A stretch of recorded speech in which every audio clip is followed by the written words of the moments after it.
This Sunday, Venezuela's parliamentary elections for the establishment of the National Assembly are underway.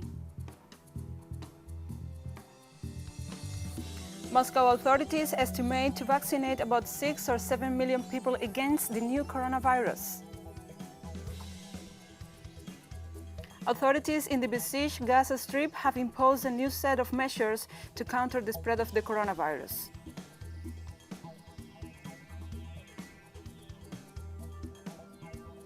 From the headquarters of TeleSUR English in Havana, Cuba, this is From the South. I'm Gladys Quesada. This Sunday, Venezuela's parliamentary elections for the establishment of the National Assembly are underway. 14,400 candidates from 107 political organizations have put forward their candidacies. Over 21 million Venezuelans are called to elect the 277 parliamentarians to the new National Assembly for the next 5 years. At 6 a.m. local time, voting began throughout the country and will continue until 6 p.m. or until there is no one left in line. Venezuela's parliamentary elections are being held following the appropriate health measures in the context of the COVID-19 pandemic. The Bolivarian National Armed Force has been deployed to protect the process, peace, democracy, and transparency.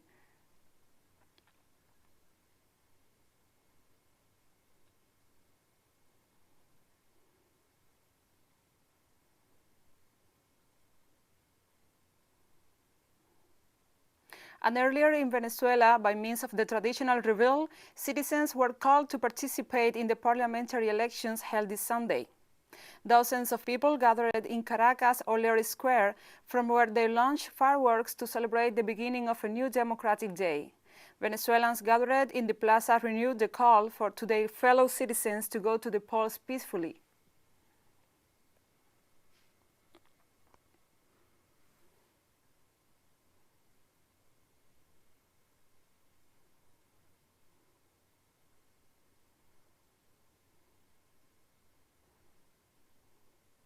And early this morning, the Vice President of Venezuela, Delcy Rodriguez, voted as part of the election day when about 21 million voters will elect the members of the National Assembly. She called on Venezuelan people to vote for the self-determination of the South American nation and for a National Assembly that prioritizes people's well-being and happiness. Mi llamado es a votar. My call is for everyone to go and vote. I've spoke to our Commander-in-Chief, Padrino Lopez, the Defense Minister of the Popular Power. The Republic plan is currently deployed and functioning in all polling stations with absolute normality, and we know that almost all the voting stations are open and ready to receive the Venezuelan people. Agriculture workers in Peru have created a new blockade on the Pan-American Highway, demanding a higher salary a day after the Peruvian Congress repealed a farming law. Earlier, Peru's interim president said the protests were harmful and must not be allowed to continue.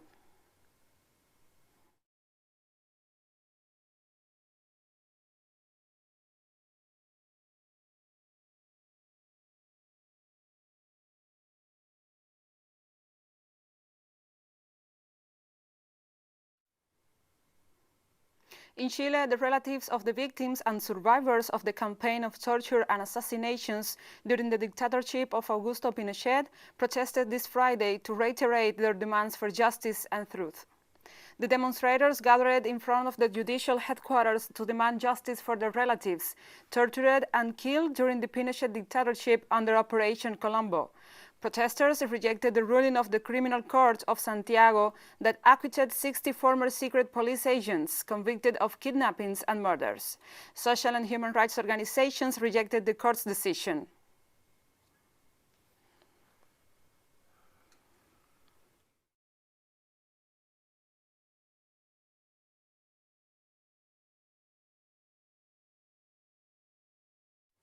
Cuban Deputy Foreign Minister Rogelio Sierra announced this Friday that the next summit between Cuba and the Caribbean community, CARICOM, will take place on December the 8th. The Deputy Minister explained that the summit will be held virtually due to the COVID-19 pandemic. The CARICOM-Cuba Summit is a platform to discuss the current issues affecting Caribbean nations and to hold high-level talks based on values and principles such as cooperation and solidarity. On December 8, 1972, 4 Caribbean countries, Guyana, Trinidad and Tobago, Barbados and Jamaica, decided to establish diplomatic relations with Cuba, thus breaking with the isolation to which the United States government had subjected the island. Today, Cuba has cooperation agreements with all Caribbean nations in the areas of health, education, culture, sports, agriculture, and measures to address epidemics and natural disasters, among others.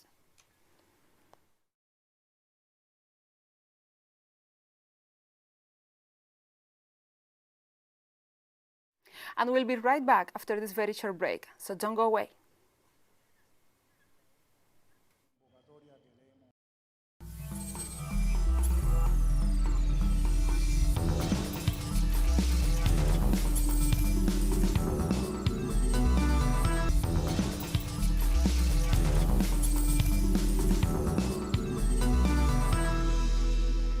Welcome back From the South. We are going to Russia, where Moscow authorities estimate to vaccinate about 6 or 7 million people against the new coronavirus.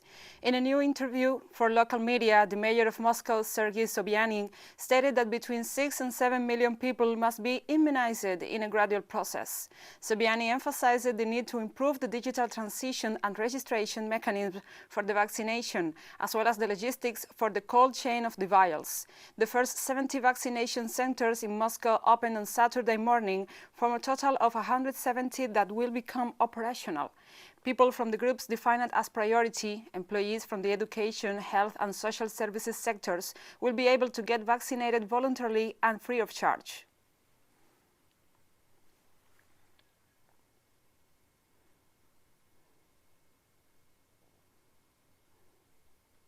This Saturday, the United States registered about 230,000 new cases of coronavirus and broke its record of contagion for the 3rd consecutive day. A new surge of the pandemic is taking place in the country, registering 229,859 infections in only 24 hours.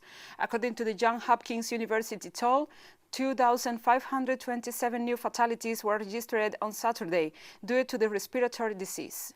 To this date, the United States reports a total of 14,567,000 cases of infection and over 281,000 deaths, leading the world in pandemic statistics.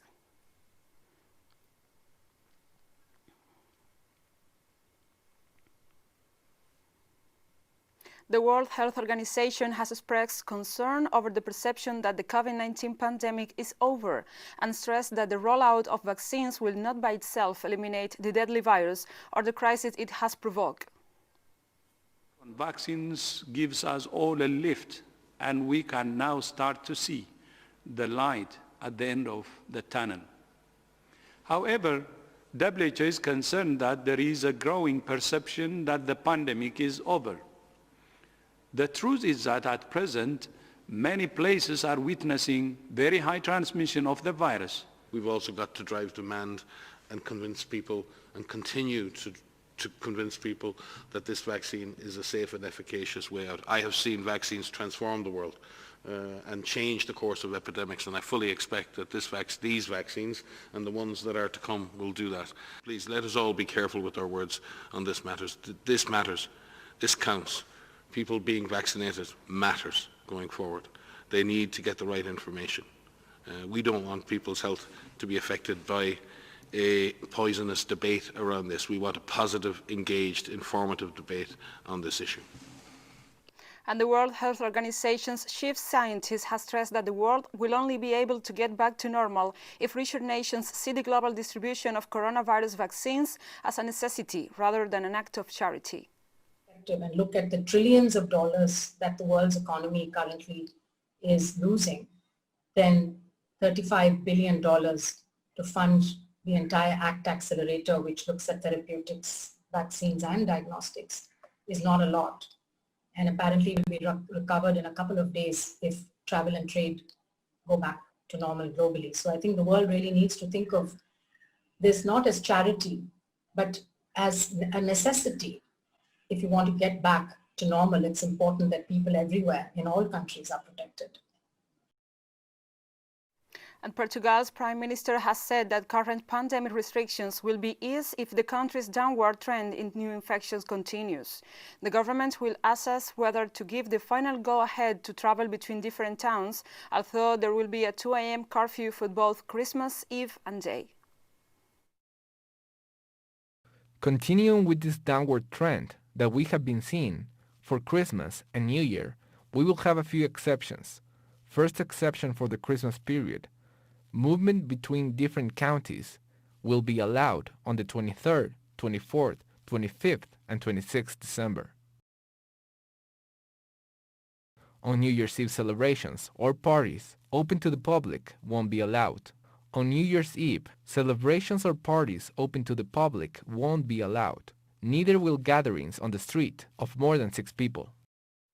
At least 22 people have been arrested in the French capital Paris after clashes between police and protesters.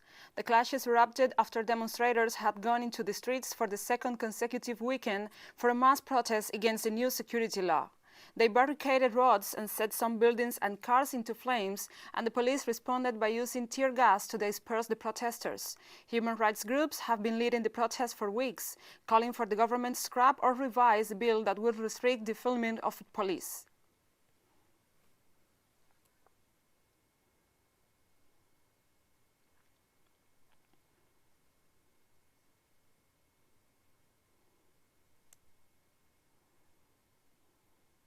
After 6 years and 6 billion kilometers, Japan's Hayabusa 2 prepares to bring home a cargo of asteroid dust.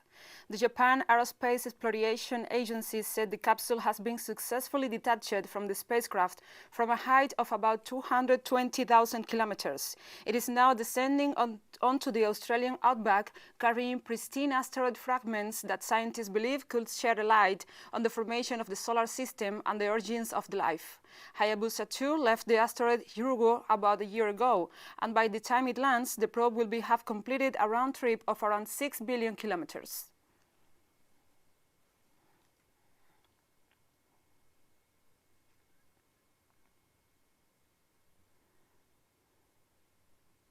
Venezuela's Yulimar Rojas and Monda Duplantis of Sweden have been chosen world record breakers athletes for the year.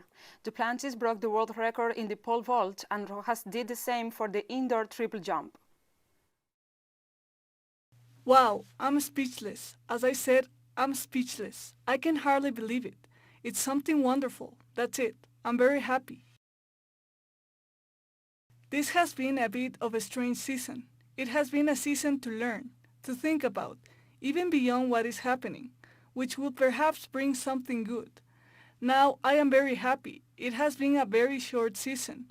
To be the World Athlete of the Year is an honor, a pride for me.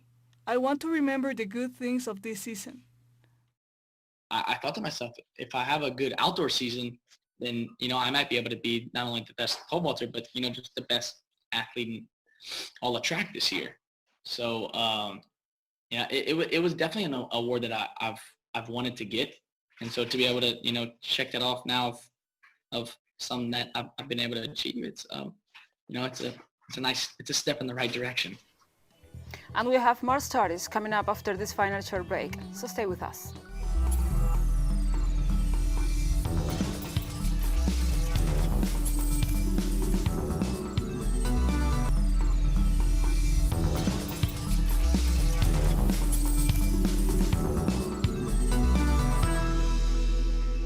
Welcome back to From the South. Authorities in the besieged Gaza Strip have imposed a new set of measures to counter the spread of the coronavirus. Under the new measures, mosques, universities and schools will be closed until the end of the year, while shops and other business will only be allowed to operate between 6 a.m. and 6 p.m. The densely populated territory under an Israeli blockade has in the past 2 weeks witnessed a sharp increase in the number of new COVID-19 infections. There is no doubt that the issue of closure is a challenge, but in my personal opinion, the main focus is on citizens' awareness. No social gathering, wearing a mask, and maintaining personal hygiene. As for the issue of distributing the vaccine, yes, we are in urgent need of it, especially in conditions of closure. And the Saudi Foreign Minister Prince Faisal bin Farhan has called for Gulf states to be consulted if a U.S. nuclear agreement with Iran is to be revived. His calls come as the U.S. President-elect Joe Biden announced he was committed to returning to a nuclear accord with Iran, from which President Donald Trump withdrew.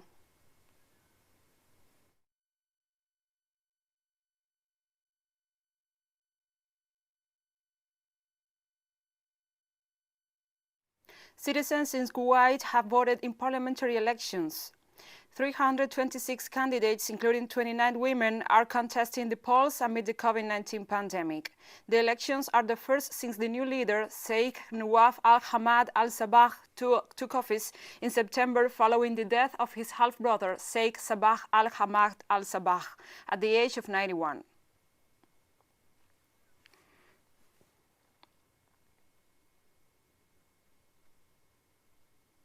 Hundreds of doctors demonstrated in front of the Tunisian Ministry of Health this Friday to protest the death of a young surgeon due to an accident with a faulty elevator at the hospital where he worked.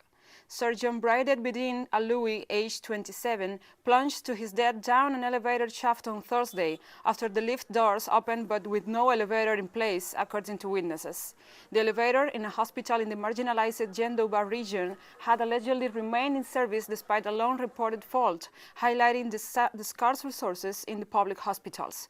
Hundreds of doctors, health workers, and medical students gathered in front of the health ministry in the capital, Tunis, demanding the health minister and other officials to be sacked. He was only 26 years old. He had his whole future ahead of him. Today, he and his family have been deprived of a bright future. Why? Because we live in a system that doesn't try to improve, that does not try to make things work, do not have too many problems. And in the end, we don't fix, we don't repair. In the end, the accident happens, and there are deaths. Today's movement was in protest following the death of our colleague Bedin Aloui, who was a general surgery resident at Jendouba Hospital. He was doing his internship during a shift. He was killed. He had a fatal accident following his use of a broken down elevator. Turkish President Recep Tayyip Erdogan said Friday he hopes France will get rid of his French counterpart, Emmanuel Macron, as soon as possible in the late statements in an escalating war of words between the two leaders. Turkey and France are embroiled in a series of disputes, from tensions in the eastern Mediterranean to the contested Nagorno-Karabakh region.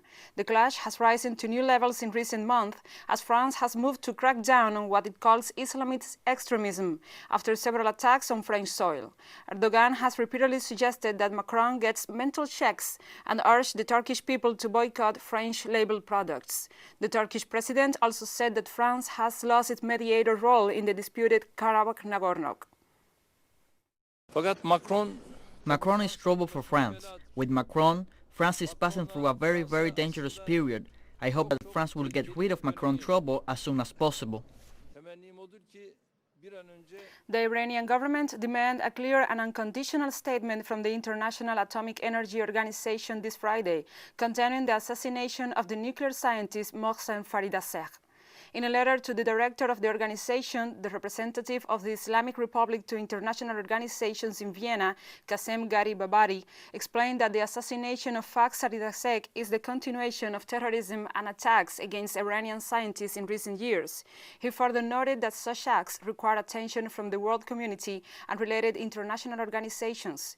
In this sense, the Iranian government demands the organization express its rejection of the crime as an act that jeopardizes regional peace and security. And